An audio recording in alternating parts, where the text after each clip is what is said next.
നമസ്കാരം. ദില്ലി മദ്യനയ കേസിൽ ദില്ലി മുഖ്യമന്ത്രിയായ അരവിന്ദ് കെജ്രിവാളിനെ ഇന്ന് ഇഡി അറസ്റ്റ് ചെയ്തേക്കാം എന്നുള്ള അഭ്യൂഹങ്ങൾ വളരെ ശക്തമായി തന്നെ നിലനിൽക്കുന്നുണ്ട്.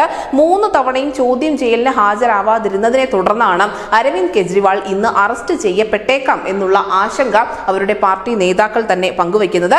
എന്തായാലും കെജ്രിവാളിന്റെ വസതിയിലേക്കുള്ള റോഡുകൾ അടക്കം ദില്ലി പോലീസ് അടച്ചിരിക്കുകയാണ്. കെജ്രിവാളിനോട് നവംബർ 2-ാം തീയതിയും ഡിസംബർ 21-ാം തീയതിയും ചോദ്യം ചെയ്യലിന് വേണ്ടി ഹാജരാവണമെന്ന് ഇഡി പറഞ്ഞിരുന്നു. പക്ഷേ ഇത്തരത്തിൽ ഹാജരാവാൻ 2 തവണയും അരവിന്ദ് കെജ്രിവാൾ വിസമ്മതിക്കുകയായിരുന്നു.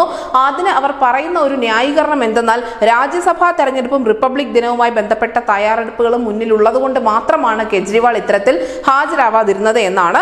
അതേസമയം ഇഡി ചോദ്യാവലി അയച്ചു തന്നാൽ അതിന് സന്തോഷത്തോടെ മറുപടി നൽകാമെന്ന് കൂടി കെജ്രിവാൾ പറഞ്ഞിരുന്നു. പക്ഷേ ഇത്തരത്തിലുള്ള വാദമുഖങ്ങളൊന്നും തന്നെ നിലനിൽക്കുന്നില്ല. കാരണം 3-ാം തവണയും സമൻസ് അയച്ച സ്ഥിതിക്ക് അതിൽ ഹാജരാവാതിരുന്നാൽ തീർച്ചയായും ഇഡി അറസ്റ്റ് എന്ന നടപടിയിലേക്ക് തന്നെ കടക്കുകയാണ് സ്വാഭാവികമായും ചെയ്യുന്നത്.